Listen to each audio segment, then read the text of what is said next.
오늘 우리에게 주시는 말씀 요한일서 2장 12절부터 17절입니다. 신약성경 389페이지 요한일서 2장 12절에서 15절까지 제가 읽고 16절, 17절은 같이 읽겠습니다.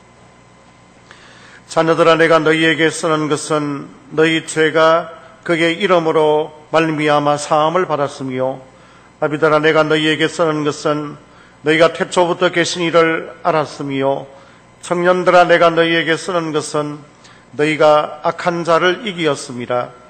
아이들아, 내가 너희에게 쓴 것은 너희가 아버지를 알았으며, 아비들아, 내가 너희에게 쓴 것은 너희가 태초부터 계신 이를 알았으며, 청년들아, 내가 너희에게 쓴 것은 너희가 강하고 하나님의 말씀이 너희 안에 거하시며 너희가 흉악한 자를 이기었습니다. 이 세상이나 세상에 있는 것들을 사랑하지 말라.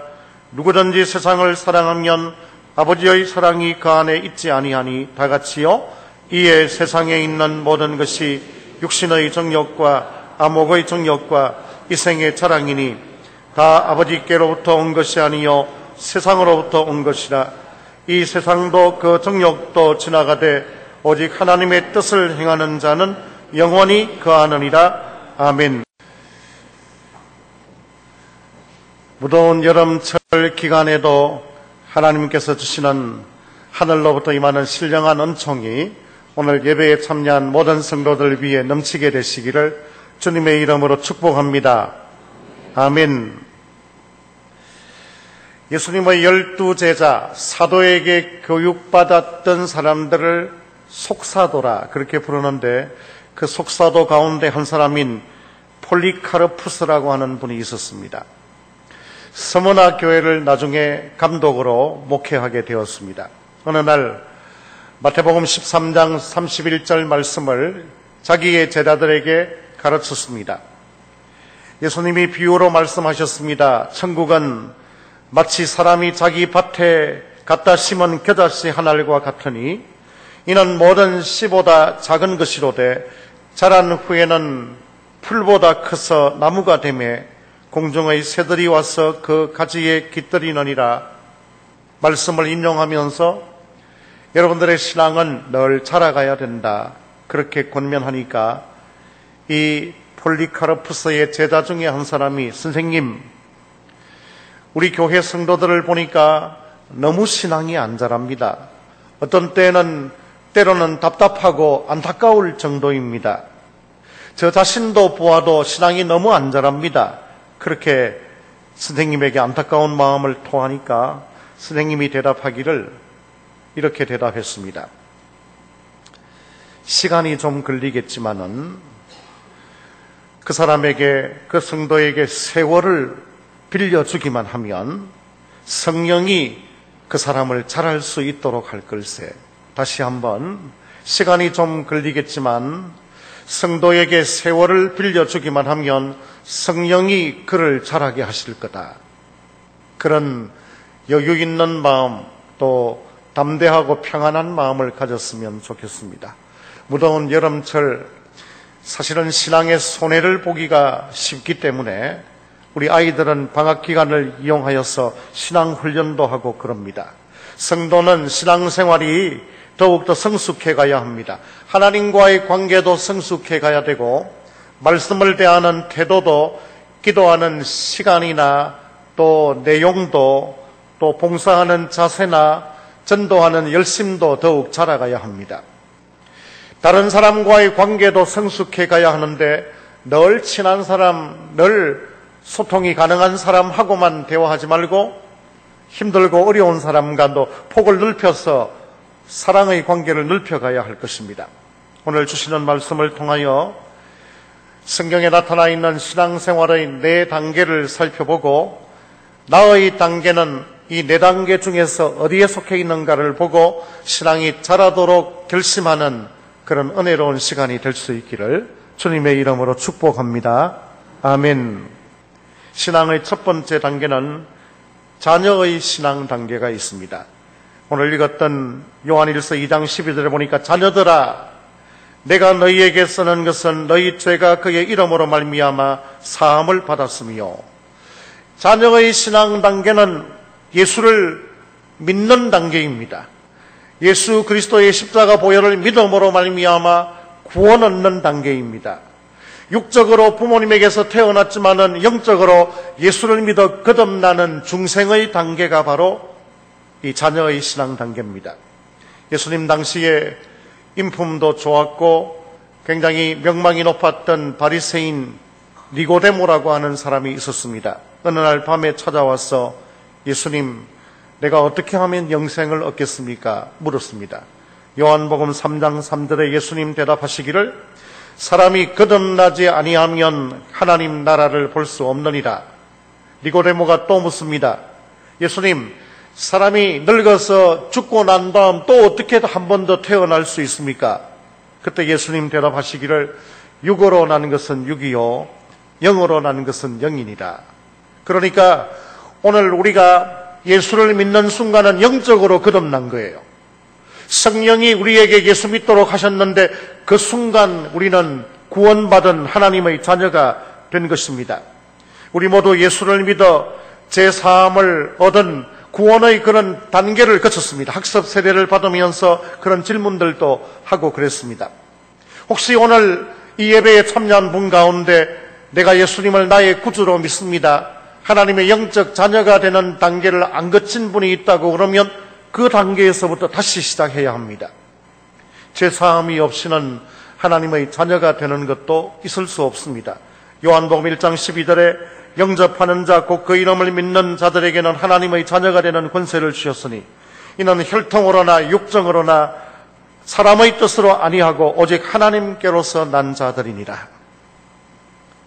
물론 예수 믿고 하나님의 자녀가 되어도 여전히 우리가 죄를 지을 수밖에 없는 연약한 사람입니다. 그러나 예수를 믿어서 영적으로 거듭난 사람은 자기가 저지르는 죄에 대하여 주님의 십자가를 바라보고 용서를 구하기만 하면 회개를 받을 수 있는 그런 특권이 주어졌습니다.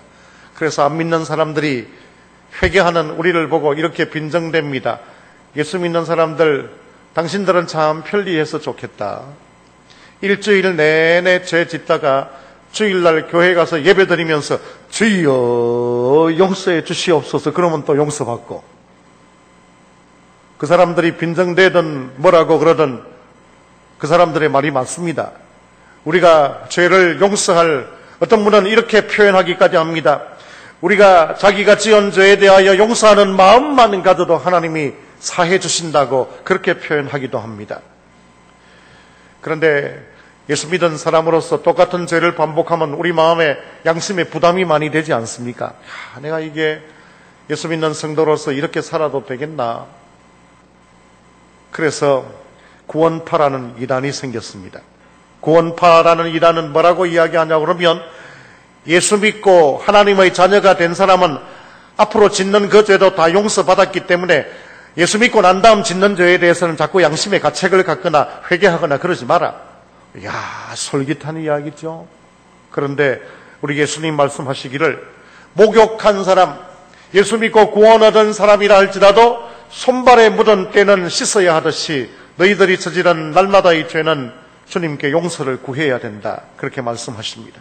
사랑하는 성도 여러분, 예수 그리스도의 십자가를 우리가 인정함으로 우리의 모든 죄가 다 씻겨졌음을 믿고 고백하는 이 단계가 바로 하나님의 자녀가 되는 단계이고, 이 단계의 특징은 하나님의 은혜입니다.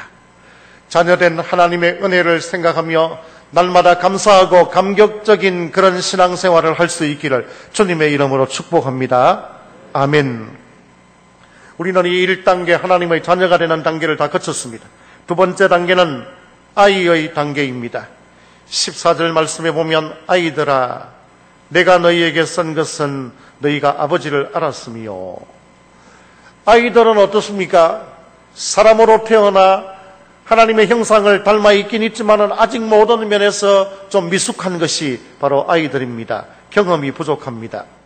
예수님을 믿긴 믿었지만 아직 영적인 여러 가지 경험이 부족한 상태에 있는 그런 모습이 아이의 신앙 단계라 할 수 있습니다. 바울 당시에 고린도 교회는 대단한 교회였습니다. 사람도 많이 모였을 뿐만 아니고 그 교회 속에는 은사가 넘쳐났는데 바울은 그 고린도 교회를 가리켜서 아이와 같은 교회라 그렇게 말했습니다. 아직 철이 덜 든 거죠. 고린도전서 3장 1절에 바울이 편지하기를 형제들아 내가 신령한 자를 대하는 것 같이 너희들에게 말할 수 없다. 이유는 뭐냐 하면 너희들이 예수 믿긴 믿었지만은 육신에 속하여 아직 어린아이와 같기 때문에 어린아이로 내가 대우할 수밖에 없다 그랬습니다. 여러분, 자라나는 아이들의 나쁜 특징 가운데 하나가 뭡니까? 아이들이 뭘 제일 잘합니까? 자기들끼리만 놔두면 얼마 지나지 않아서 소리가 높아지고 다투는 소리가 납니다. 아이들의 나쁜 특징 가운데 하나는 잘 다투는 겁니다. 시기하고 분쟁하고 갈등하고 하나님의 자녀가 되고 난 다음에도 여전히 주변에 있는 사람과 이런 다툼의 모습들이 많은 사람은 그 사람의 신앙 단계는 뭐라고 변명하더라도 아이의 단계라 그렇게 성경이 말씀하십니다. 물론 우리 집안에서 교회에서 자라는 아이들은 다투면서 싸우면서 서로 친해지는 거죠. 그래서 나중에 나이가 들고 철이 들면 다투던 그 관계가 변하여서 서로 짐도 지어주고 서로 협력하고 서로 또 든든한 배경이 되어주고 그렇습니다. 그러나 교회는 성도는 영적으로는 다릅니다. 신앙에 있어서 아직도 이 아이의 단계에 머물러 있으면 하나님의 영광이 가리우게 됩니다. 자라거나 부흥할 수 없게 됩니다. 또 말씀이 주어지더라도 제대로 깨닫지 못하게 됩니다. 실천하지 못하게 되는 것입니다. 여러분, 이 아이의 신앙 단계에 계속 머물러 있으면 이건 정말 안타까운 일입니다. 이 아이의 신앙 단계는 예수를 믿긴 믿었지만은 유치한 단계입니다. 이 단계의 특징은 다툼입니다. 다툼. 그런데 여러분, 우리가 참 경고의 말씀으로 들어야 하겠습니다.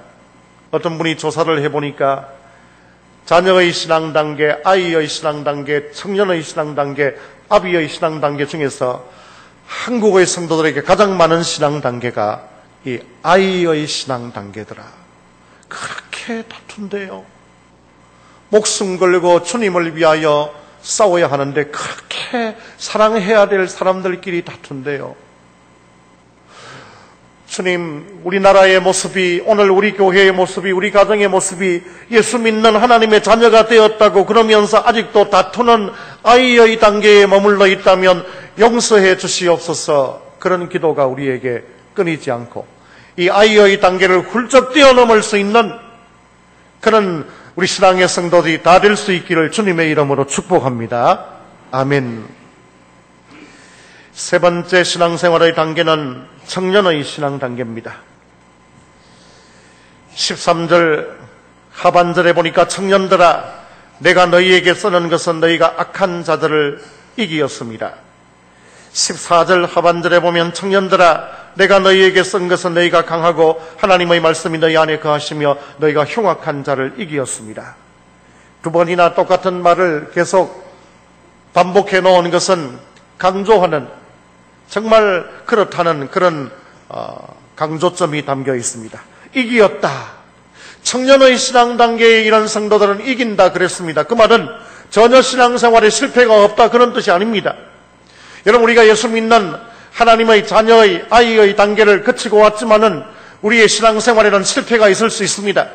여러 가지 이유들 때문에 또 넘어지기도 합니다. 예수 믿는 성도들끼리 갈등도 또 때로는 다툼도 일어나기도 합니다.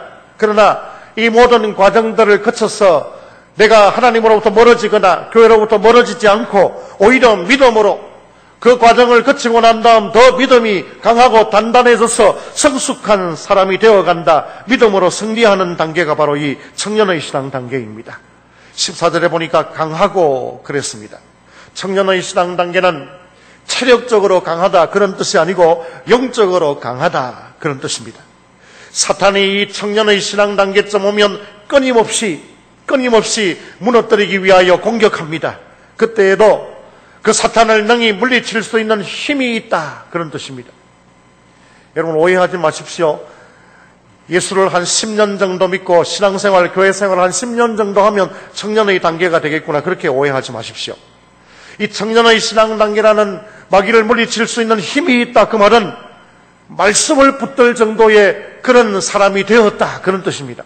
전에는 내 경험으로, 전에는 내 인품으로 그냥 일들을 처리했다고 그러면 이제는 무슨 문제가 생기거나 어떤 일들이 생기면 하나님의 말씀을 붙들고 말씀의 인도를 받을 정도가 되었다. 그게 바로 청년의 단계입니다. 마태복음 4장에 예수님께서도 마귀가 공격할 때 말씀으로 물리쳤습니다. 예수님은 하나님이시기 때문에 구약에 나오는 말씀들을 다 알고 계셨으니까 인용했다, 그렇게 이해할 수도 있겠고, 또 예수님은 하나님이시지만 인간의 몸을 입고 입었기 때문에 늘 하나님의 말씀을 묵상하면서 본인도 그 말씀을 외우시고 또 급할 때에는 그 외운 말씀들이 적용이 되고 안 그렇게 했겠나, 그렇게 이해해도 될 것 같습니다. 말씀을 붙들 수 있는 그 신앙이 청년의 신앙입니다. 아주 건강한 신앙입니다. 시편 119편 11절, 내가 주께 범죄하지 아니하려 하여 주의 말씀을 내 마음에 두었나이다. 주의 말씀을 내 마음에 두는 사람, 어떤 사람의 말이나 어떤 사람들의 그 비난이나 어떤 사람들의 모함이나 이런 걸 마음에 두는 사람 말고 주의 말씀을 내 마음에 두는 사람, 그게 바로 청년 같은 왕성하고 활기찬 신앙생활을 하는 사람입니다. 조심스러운 말씀입니다만은 이 수치로 이야기하는 청년은 한 20대, 30대겠습니까? 교회 성장학자들이 이야기하는 교회가 청년처럼 왕성한 때가 있다고 그럽니다. 그때가 교회를 세우고 난 다음 한 3, 40년을 지나게 될 때쯤, 우리 교회가 1945년도에 세워졌으니까 1975년, 85년을 지나면서 가장 왕성했던 그런 시기가 아니었겠나. 이 청년의 왕성했던 시기를 잘 지나면 아비의 성숙한 신앙으로 나아갈 수 있는데, 교회도 사람도 마찬가지입니다. 이 청년의 왕성했던 때에 그 왕성한 힘으로 싸우고 다투고 나누고 그러면 아이의 단계로 떨어져 버린 거예요. 교회가 다투고 싸우고 그러면 젊은이들이 다 도망가 버립니다. 그 다음 말은 제가 생략하겠습니다. 사랑하는 성도 여러분, 우리가 예수 믿는 성도로서 시험 당할 때가 있습니다. 그러나 하나님의 말씀을 붙들고 승리하는 모습을 보이는 것이 성숙한 성도입니다. 그래서 이 청년의 단계에는 말씀이 중요합니다. 성경 말씀을 많이 읽는 것이 중요하고 읽을 말씀을 내게 적용하는 것이 중요합니다. 청년처럼 왕성하고 생동감 있는 그런 신앙의 모습을 위하여서 말씀을 늘 묵상하고 그 말씀대로 실천하는, 말씀을 내 마음에 담아두고 살아가는 그런 성도들이 다 될 수 있기를 주님의 이름으로 축복합니다. 아멘. 마지막 네 번째 신앙의 단계는 아비의 신앙 단계입니다. 13절 말씀해 보시면, 아비들아, 내가 너희에게 쓰는 것은 너희가 태초부터 계신 이를 알았으며, 그랬습니다. 안다, 이 말은 머리로만 지식적으로만 아는 걸 말하지 않습니다. 내가 예수 믿고 구원하던 하나님의 자녀가 되어서 때로는 다투기도 하는 아이의 단계를 지나서 말씀을 붙드는 왕성한 청년의 시기를 거쳐서 내 신앙생활 가운데 하나님이 이런 분이구나, 하나님을 점점 경험해감으로 하나님의 그 사랑과 자비와 용서와 긍휼을 알아가는 것, 성숙한 신앙의 사람, 그게 바로 아비의 신앙 단계입니다.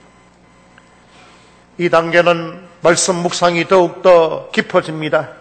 이 아비의 단계에 이런 사람은 깊이 있는 기도, 하나님의 영광을 위한 기도가 끊이지 않습니다. 하나님의 말씀에 순종하며 실천하는 삶을 가장 중요하게 여기게 됩니다. 우리 여름철에 신앙훈련들을 우리 교육기관들이 하는데, 신앙훈련의 목적이 뭡니까? 재미있는 놀이, 즐거운 놀이, 아주 아름다운 곳에 가서 물놀이하고 좋은 경험들을 하는 거, 그거 아니에요. 그런 것들은 다 도구일 뿐이고, 그런 경험들을 통하여 하나님이 나를 사랑하는구나 라는 것을 알아가는 거예요. 하나님이 이런 분이구나, 말씀을 통하여 배우고 하나님만 바라보며 걸어가는 것이 바로 여름철 신앙훈련입니다. 특별히 힘들고 어려운 갑작스러운 고난의 때를 당할 때에는 이런 하나님만 바라보는 아비의 신앙 단계의 모습이 꼭 필요합니다. 디모데후서 1장 12절에 보니까 이로 말미암아 내가 또 이 고난을 부끄러워하지 아니하면 내가 믿는 자를 내가 알고 또한 내가 의탁한 것을 그날까지 그가 능히 지키실 줄을 확신함이라. 무슨 말입니까? 바울이 디모데에게 편지하면서 특별히 고난당하는 성도들이 있을 때, 아니 너의 심령이 고통받을 때 그때 네가 알아야 된다. 뭘 알아야 되냐 그러면 네가 믿고 있는 그 하나님이 너의 그 고난과 어려움들을 다 알고 계시고 네가 그 고난을 통과하고 나면 더욱더 성숙한 신앙의 사람이 될 걸 하나님이 알고 이런 고난을 너에게 허용하셨다. 그걸 알고 고난받는 사람들을 잘 격려할 수 있도록 해라. 목회자인 디모데에게 영적인 아버지 바울이 그렇게 편지했습니다. 여러분, 오늘 이 아비의 신앙 단계, 하나님만 바라보는 신앙 단계, 이건 하나님만 바라본다고 해서 뜬구름 잡는 것처럼 그런 게 아닙니다. 이 단계의 신앙의 모습은 우리가 늘 하는 말과 행동을 통하여 나타나는 때가 많습니다. 적어도 신앙생활을 하고 자녀의 단계, 아이의 단계, 청년의 단계를 거친 사람이라고 그러면 그 사람의 살아가는 가정생활, 직장생활의 모습을 볼 때 역시 예수 믿는 사람이 다르다. 그런 말들을 들을 수 있을 정도가 되어야 이 아비의 신앙 단계에 이런 것입니다. 예수 믿은 지는 오래되는데 그 사람 하는 모습을 보니까 별로 변한 게 없어. 그러면 이 아비의 신앙 단계에 이런 것이 아닙니다. 사랑하는 성도 여러분, 우리 모두는 다 무슨 일을 만나든지 하나님의 뜻하심과 하나님의 인도하심을 기대하며 하나님을 그 사건을 통하여 경험하는 아비의 단계로, 더 깊은 신앙의 단계로 나아가는 그런 성도들이 다 되시기를 주님의 이름으로 축복합니다. 아멘. 자, 이 네 가지 신앙 단계 더욱더 성숙해 가기 위해서는 우리가 성도로서 할 것과 하지 말아야 될 것이 있습니다. 먼저 하지 말아야 될 것은 세상을 사랑하지 말아야 합니다. 오늘 읽었던 15절 말씀에 이 세상이나 세상에 있는 것들을 사랑하지 말라. 여러분, 이 세상이라는 단어는 세 가지 의미로 쓰입니다. 첫 번째는 하나님이 만드신 자연 만물, 이 우주 만물 하나님의 작품입니다. 이건 우리가 아끼고 보호하고 사랑해야 합니다. 또 이 세상이라는 단어는 두 번째 온 인류를 의미합니다. 하나님이 세상을 이처럼 사랑하사 독생자를 주신 그 세상이 바로 이 땅 위에 있는 온 인류입니다. 오늘 성경에서 사랑하지 말라고 하는 이 세상은 마귀가 통치하는 그런 영역입니다. 하나님으로부터 멀어지고 하나님을 싫어하는, 하나님의 영광 가리우는 세상의 어떤 가치관과 문화에 그렇게만 휩쓸려가는 그런 세상은 사랑하지 마라, 그 말입니다. 이런 세상의 자랑거리가 세 가지 있습니다. 16절 말씀해 보니까 육신의 정욕과 암흑의 정욕과 이생의 자랑이라. 여러분, 우리 모두는 이 육신의 정욕을 갖고 있습니다. 이건 반드시 부패하게 되어 있습니다. 안목의 정욕입니다. 우리는 보는 것을 통하여서도 꼭 죄를 짓는 경우들이 있습니다. 똑같은 사건과 똑같은 드라마를 보더라도 꼭 나쁜 것만 보려고 하는 그게 안목의 정욕입니다. 이왕이면 좀 같은 사건을 겪더라도 긍정적인 면을 봐주고 희망적인 면을 봐주면 될 텐데, 이 안목의 정욕이 세상을 사랑하는 우리 모두에게 있습니다. 이생의 자랑입니다. 교만입니다. 여러분, 이 세상의 자랑거리 세 가지가 언제적부터 시작되었겠습니까? 얼마 전에 시작된 게 아닙니다. 에덴 동산에서부터 시작되었습니다. 창세기 3장 6절에 보니까 남자가 더 나쁜지 여자가 더 나쁜지 한번 생각해 보십시오. 여자가 그 나무를 본 적 먹음직도 하고, 이건 육신의 정욕입니다. 보암직도 하고, 이건 안목의 정욕입니다. 지혜롭게 할 만큼 탐스럽기도 하고, 이건 이생의 자랑 교만입니다. 그런 나무인지라 여자가 그 열매를 따먹고 자기와 함께 있는 남편에게도 주매 그도 먹은지라. 여자가 더 나쁩니까? 남자가 더 나쁩니까? 아니면 남자가 덜 나쁩니까? 여자가 덜 나쁩니까? 이건 말이에요, 누가 잘났나 누가 나쁘나 이런 것들은 쓸데없는 짓입니다.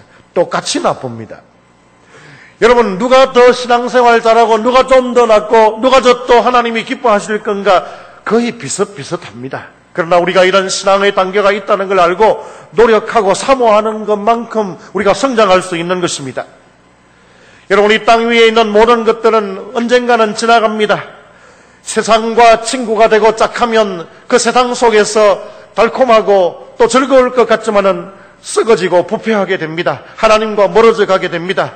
그래서 우리는 마귀가 다스리는 세상의 나쁜 문화, 성경적이지 않고 신앙적이지 않는 모습은 사랑하지 말아야 됩니다. 그러나 우리가 사랑해야 될 것이 있습니다. 하나님과 이웃은 사랑해야 합니다. 하나님을 사랑한다는 건 변함없이 하나님을 신뢰하는 겁니다. 형편이 좋을 때만 하나님을 신뢰하는 것이 아니고 힘들고 어려운 때도 하나님을 신뢰하는 것이 사랑하는 겁니다. 사람을 어떻게 사랑할 수 있겠습니까? 여러분, 놀라지 마십시오. 같이 신앙생활하고 직장생활하고 또 이웃들과의 관계에서 생활하다 보면 내 마음에 늘 거슬리는 사람이 있잖아요.